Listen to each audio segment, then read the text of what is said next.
बात करेंगे मेरठ में धर्मांतरण मामले में 9 से 8 आरोपियों के गिरफ्तार होने की खबर है। 400 लोगों के धर्मांतरण का ये मामला है और पिछले अगर बात करें नवे आरोपी की तो दिल्ली निवासी मुकेश की तलाश अभी भी जारी है। इस मामले में अनिल नाम के एक शख्स के शामिल होने की भी बात सामने आ रही है और अनिल के बारे में ये बताया जा रहा है कि वो झुग्गी झोपड़ी में रहने वाले लोगों की पहले मदद करता है और उसके बाद मजबूरी का फायदा उठा के धर्मांतरण कराता है। ये लोग 25 से 30 साल से झुग्गियों में रहते हैं और दिल्ली से धर्म परिवर्तन के लिए फंडिंग की जा रही थी। आरोप ये भी है कि महेश पास्टर नाम के एक शख्स जो कि मेरठ के अनिल पास्टर को फंडिंग कर रहा था। गिरफ्तार आरोपियों में 3 महिलाएं भी हैं जिनका नाम प्रेम, तितली और रीना है। तीनों दिल्ली के चर्च में प्रार्थना सभा में शामिल हुई थी। मदद और चकाचौंध दिखाकर हिंदू से ईसाई धर्म में परिवर्तित किया गया था। तो ये बड़ा मामला और 400 लोगों का धर्मांतरण हो गया, यानी ये पिछले लंबे समय से धर्मांतरण का खेल चल रहा था, जहां कई मजबूरी का फायदा उठाकर कोरोना काल की मजबूरियां और दुश्वारियां दिखाकर ये धर्म परिवर्तन अभी भी जारी था। यहां पर मदद का भरोसा दिलाकर लोगों के धर्म को बदला जा रहा था। इसके लिए बाकायदा फंडिंग चल रही थी। महेश पास्टर नाम का एक शख्स है जो दिल्ली से फंडिंग को चैनलाइज कर रहा था और ये चैनल मेरठ तक चलता था। पैसे चल करके मेरठ तक जाते थे और वहां पर जो एक शख्स होता था वो लोगों को इस तरीके से धर्मांतरण के लिए उकसाता था। ऐसे में 8 से 9 लोगों की गिरफ्तारी की खबर आ रही है मेरठ से, जहां अभी भी एक शख्स जो कि बताया जा रहा है दिल्ली से फंड ट्रांसफर करता था, उसकी तलाश जारी है। दिल्ली निवासी मुकेश की तलाश अभी भी जारी है। 9 में से 8 आरोपी गिरफ्तार हो चुके हैं। मेरठ पुलिस को यहां कामयाबी मिली है, जहां 9 में से 8 आरोपी को तो धर दबोचा गया है, लेकिन तलाश अभी नवे आरोपी की है जो कि दिल्ली निवासी मुकेश बताया जा रहा है। चलिए सीधा रुक करते हैं हमारे सहयोगी सनुज का और जानकारी लेते हैं उनसे कि ग्राउंड पर आखिर क्या रहा है। सनुज, आपसे ये समझने की जरूरत है कि 9 आरोपी में से 8 की गिरफ्तारी हुई है। ये लोग कौन हैं? इनका बैकग्राउंड क्या है? मेरठ से इनका ताल्लुक क्या है? देखिए, मेरठ के ब्रह्मपुरी थाना इलाके का मंगतपुरम इलाका है और उस मंगतपुरम इलाके में ही ये धर्मांतरण का जो खेल है वो धीरे धीरे चल रहा था। कोरोना काल इन लोगों के लिए, जहां पूरी दुनिया में कोरोना काल में लोग मुश्किल हालातों से गुजर रहे थे, लेकिन ऐसे में यहाँ धर्म परिवर्तन का जो खेल है वो बेहद आसानी से खेला गया। लोगों की मजबूरी का फायदा उठाया, उनको पैसे दिए गए, उनको खाना पीना दिया गया, धीरे धीरे उनको प्रार्थना सभाओं में ले जाया जाने लगा और उसके बाद उनका धीरे धीरे धर्म परिवर्तन कर दिया गया। करीब 400 लोगों के धर्म परिवर्तन का जो आरोप है वो लग रहा है और पुलिस की जैसे जैसे तफ्तीश आगे बढ़ती जा रही है उसमें नई नई बातें निकल कर सामने आ रही हैं। महेश पास्टर नाम का एक शख्स है जो दिल्ली से फंडिंग कराता था और मेरठ में जो अनिल नाम का शख्स है वो भी पहले यहाँ झुग्गी झोपड़ी में रहता था और उसके बाद वो अनिल पास्टर बन गया। वो पैसे लाता था और यहाँ झुग्गी झोपड़ी में लोगों को धर्म परिवर्तन कराया करता था। 400 लोगों के धर्म परिवर्तन का आरोप है। पुलिस ने 9 लोगों को इस मामले में आरोपी बनाया और उसमें से जो 8 लोग हैं उनको गिरफ्तार कर लिया गया है। जो एक शिवा उर्फ छबीली नाम का शख्स है वो अभी तक नहीं, उसके बारे में कोई जानकारी मिल पाई है। पुलिस लगातार उसकी गिरफ्तारी के लिए दबिश दे रही है और जो 2 नाम मैंने आपको बताए हैं, महेश और अनिल, इनके भी नाम जब पुलिस को मिले हैं तो पुलिस ने इनकी गिरफ्तारी के लिए भी, यानी 9 लोग अलग हैं और ये 2 लोग, उनको भी इस मामले में आरोपी बनाया जाएगा। लेकिन देखिए, सवाल ये उठ रहा है कि धर्म परिवर्तन का खेल चलता रहा, LIU और तमाम खुफिया एजेंसी आखिर क्या कर रही थी? आप ये सवाल तो जरूर उठता है कि खुफिया एजेंसी क्या कर रही थी? 1 2 नहीं, 10 20 नहीं, 400 सवाल तो उठेगा ही उठेगा, लेकिन अभी भी लोगों के जहन में ये जिज्ञासा है, क्यूरियोसिटी इस बात को लेकर है, महेश हो या अनिल पास्टर हो, इन्हें पास्टर बनाने की रणनीति रचने वाले लोग कौन है? अगर ये फंडिंग का जिक्र हो रहा है तो आखिरकार ये मोटा पैसा कहां से आ रहा था? ये सोर्स क्या था पैसे का, जो कि अनिल के पास, फिर अनिल से मुकेश के पास ऐसे चैनल किया जा रहा था?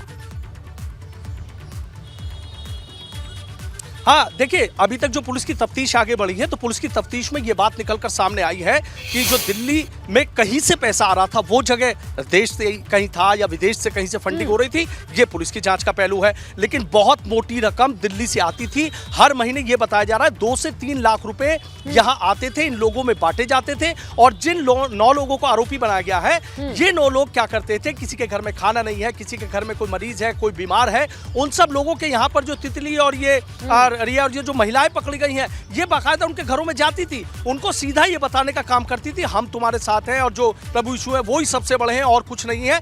मामला तब खुला कि जब दीपावली के दिन जब लक्ष्मी और श्री लक्ष्मी और गणेश जी पूजन जब हो रहा था, तो इन्हीं 9 लोगों पर आरोप है और कुछ और लोग इनके साथ थे। वो लोग आते हैं कि अब तो आप ईसाई धर्म अपना चुके हैं, अब आप यहाँ पर मूर्ति पूजा नहीं कर सकते, दीपावली पूजा नहीं कर सकते, क्योंकि आपको जो है धर्म परिवर्तन कर दिया गया। यहीं से ये लोग नाराज हुए, गुस्से में हुए। बीजेपी के जो नेता हैं यहाँ पर जिला मंत्री दीपक शर्मा, उनसे बातचीत करी। उसके बाद जो एक यहाँ समाज सेवी है सचिन सिरोही, उनसे बात करी और उसके बाद मामला एसएसपी के दरबार में पहुंचता है। चूंकि एसएसपी रोहित सिंह सजवाण ऐसे मामलों को लेकर या कोई भी मामला बेहद संजीदा और गंभीर नजर आते हैं, तुरंत इस मामले में मुकदमा दर्ज किया गया, 9 लोगों को आरोपी बनाया गया और 24 घंटे के भीतर ही आप ये देखिए 8 लोगों को अरेस्ट कर लिया गया है। लेकिन बहुत बड़ा कि जो सिंडिकेट है वो सजवाड़ जी की असली कामयाबी तो तभी होगी ना सनुज, जब इंटेलिजेंस के साथ मिलकर के या किसी तरीके से, आखिरकार हम जिस समाज में रहते हैं, रिक्शे वाले सब्जी वाले से भी बार्गेन करते हैं, वहां पर पैसा कोई किसी को क्यों देगा?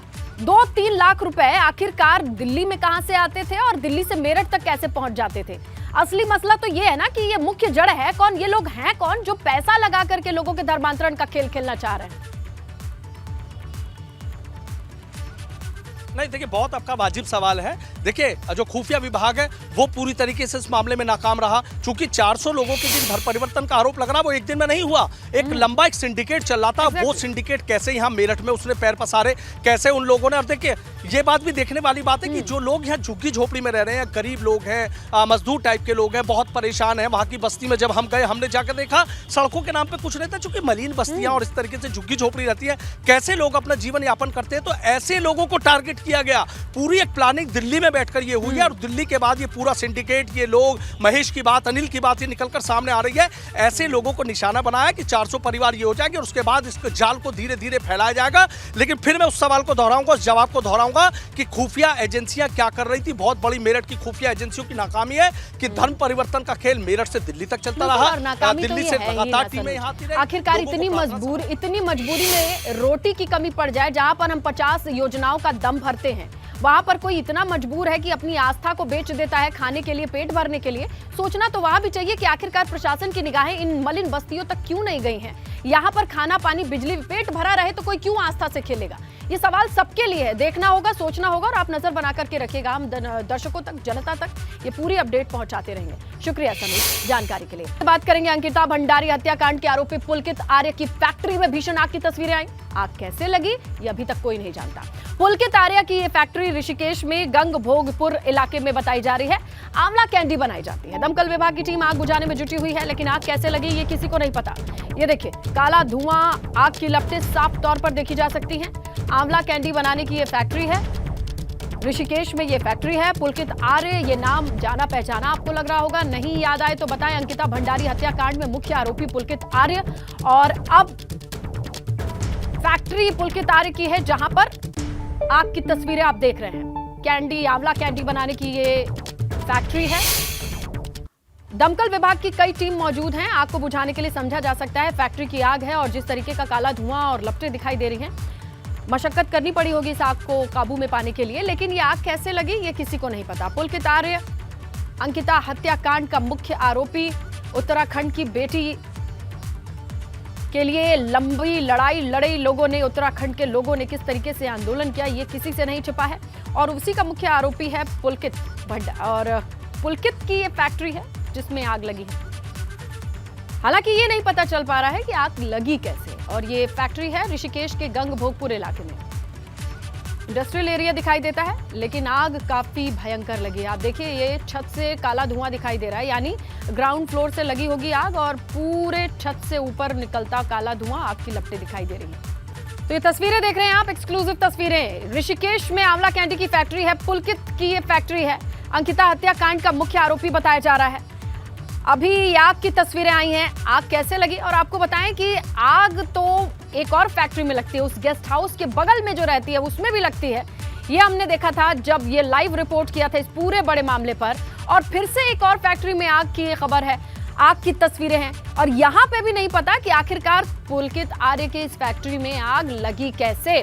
पिछले भी अगर गेस्ट हाउस की बात करें, जिस गेस्ट हाउस में अंकिता रहा करती थी, उसके पीछे भी आंवला कैंडी की फैक्ट्री थी, वहां भी आग लगी थी और यहां भी एक और फैक्ट्री में आग लगती है और पुलकित की ही ये फैक्ट्री है। आग कैसे लगी यहां भी नहीं पता। देखिए, आगामी चुनाव के मद्देनजर भारतीय जनता पार्टी ओबीसी मोर्चा प्रदेश भर में प्रशिक्षण वर्ग के कार्यक्रम को आयोजित कर रहा है। इस कड़ी में आज कानपुर और लखनऊ में कार्यक्रम हो रहा है। प्रदेश सरकार में मंत्री और ओबीसी मोर्चा के प्रदेश अध्यक्ष नरेंद्र कश्यप कार्यक्रम में शामिल होंगे। कार्यक्रम की अगर बात करें तो फिलहाल कानपुर में ये चल रहा है, वहीं लखनऊ में होने वाले सम्मेलन में नरेंद्र कश्यप के शामिल होने की खबर आ रही है।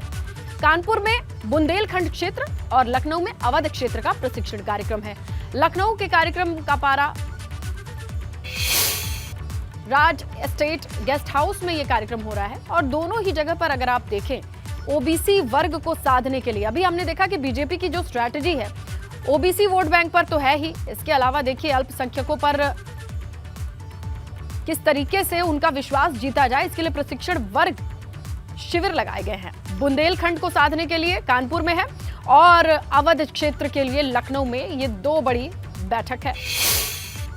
नगर निकाय चुनाव में भारतीय जनता पार्टी विपक्षियों को पटखनी देने के लिए आज से एक शुरुआत कर रही है। आज से पिछड़ा वर्ग को साधने की कोशिश भारतीय जनता पार्टी के नेता और कार्यकर्ता करेंगे।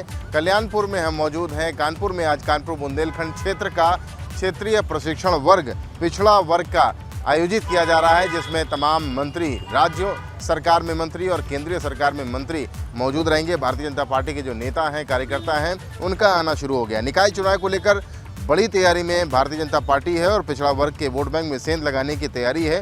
पारस पैलेस, जहां पर आज पिछड़ा वर्ग का क्षेत्रीय प्रशिक्षण वर्ग लगाया जाएगा। इससे पहले अल्पसंख्यक मोर्चा ने इस तरीके के प्रशिक्षण वर्ग लगाए थे।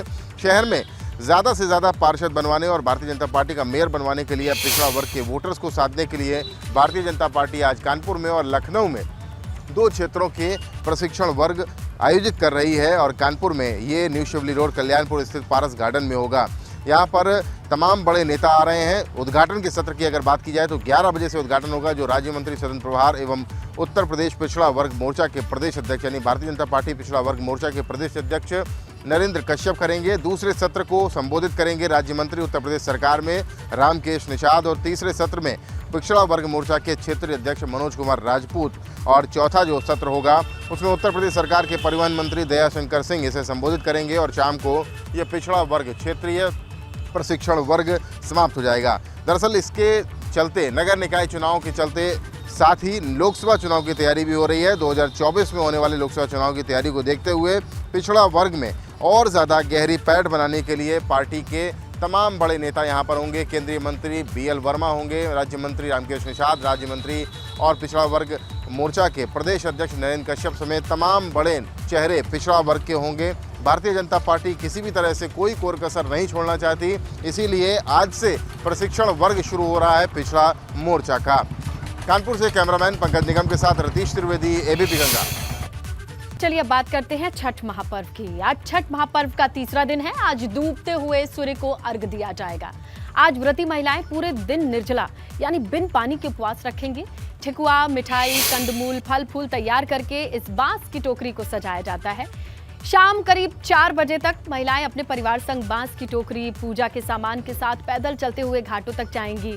नदी, तालाब, कुंड और सोसाइटी में स्विमिंग पूल पर भी छठ की जो चौरा बनाया जाता है वो तैयार है, वहीं पर दीप जलाएंगी। कुछ देर पूजा पाठ के बाद सूर्यास्त का समय आने पर महिलाएं प्रसाद वाला सूप लेकर के पानी में उतरेंगी। परिवार के लोग पीतल या तांबे के पात्र से जल से सूर्य देवता के सामने सूप से अर्घ देंगे। महिलाएं डूबते हुए सूर्य देव को अर्घ देकर 5 बार परिक्रमा करेंगी और तीसरे दिन की पूजा कुछ इस तरीके से संपन्न होगी। विधि विधान और किस तरीके की तैयारियां जरा इन तस्वीरों के जरिए आप समझिए। सूर्य की उपासना महापर्व छठ की रौनक देहरादून में भी देखी जा रही है। आपको ये बताएं कि देहरादून में जगह जगह छठ पूजा के लिए घाटों को सजा दिया गया है। हमारे सहयोगी रवि कैंतुरा की ये रिपोर्ट देखिए।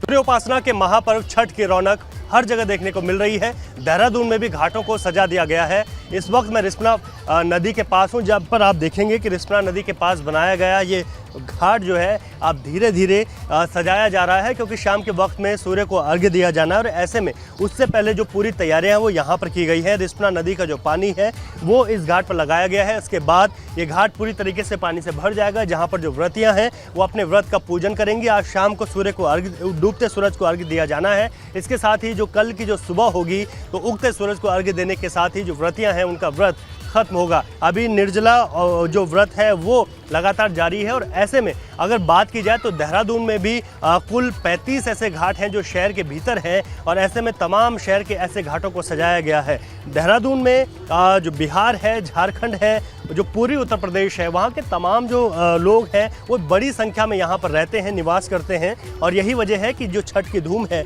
वो देवभूमि उत्तराखंड में भी देखने को यहाँ पर मिलती है।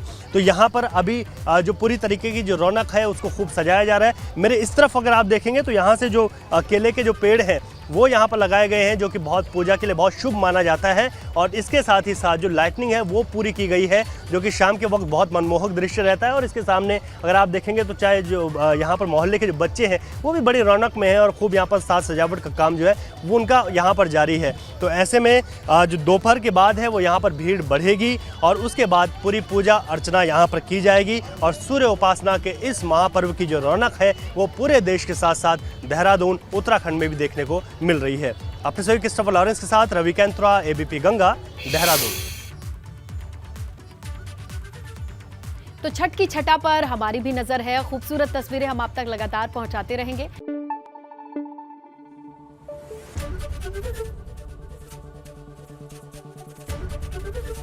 एबीपी गंगा, खबर आपकी, जुबान आपकी।